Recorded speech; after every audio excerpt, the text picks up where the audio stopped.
Hindi lahat ng stress kailangan kim-kimin. Kaya ngayon, usapang mental health tayo kasamang millennial psychologist na gets and struggles mo dito sa All About You.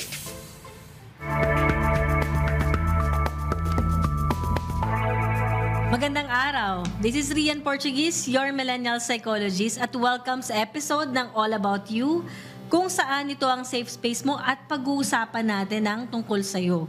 So bago po tayo magsimula, sisimulan na po natin yung trigger warning dahil alam kong umaga ngayon pero kailangan natin itong pag-usapan dahil marami sa mga kabataan din natin ngayon ay nakakaranas nito. Actually kahit di lang kabataan kahit mga nasa age ng adult at kahit anong age, no, common din siyang nangyayari. So, para dito sa ating letter sender, hindi siya nagpakilala. At ang question niya ay, natatakot ako sa sarili ko. Kapag ba iniisip kong gusto ko na lang maglaho, ibig bang sabihin nito ay pwedeng mangyari sa akin ng suicide?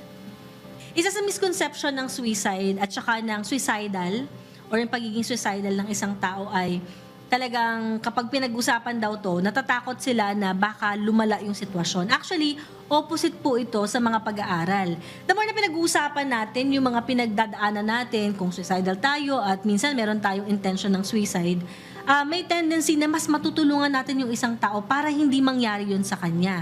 So, doon tayo ngayon sa mga pwede ninyong tingnan kung kailan natin siya kailangan i-watch out. Siyempre, kapag paulit-ulit yung ganitong klaseng naiisip, at the same time, yung mismong what if, biglang napapansin mo, nagsisearch ka na sa Google ng mga plano, etc.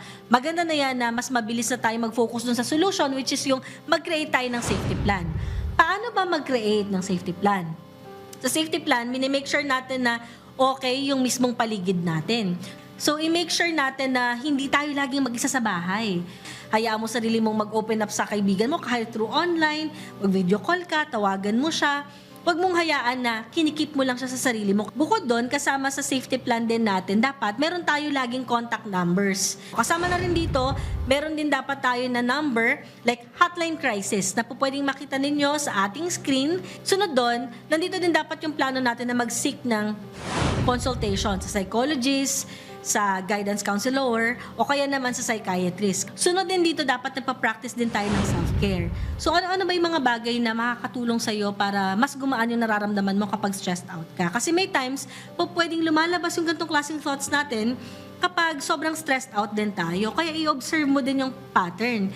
At syempre yung pinakahuli, kapag may ganito tayong naiisip, importante na hindi naman automatically pakikinggan kagad natin siya at gagawin natin siya.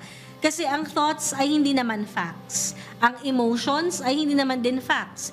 So, hayaan din natin sila na nag-a-appear sa mind, nire-recognize, ina-identify, nagre-reflect. Tapos titignan natin kung sa papaanong paraan natin mas ma-address siya. So, maraming salamat, Anon, sa mismong question mo. Dapat naman talaga wala ng shame pagdating sa ganitong klase ng usapin. So, ayun, kung meron kayong ganitong klaseng mga questions, huwag niyong kalimutan na mag-send kayo ng mismong question ninyo sa email na to na makikita ninyo sa screen.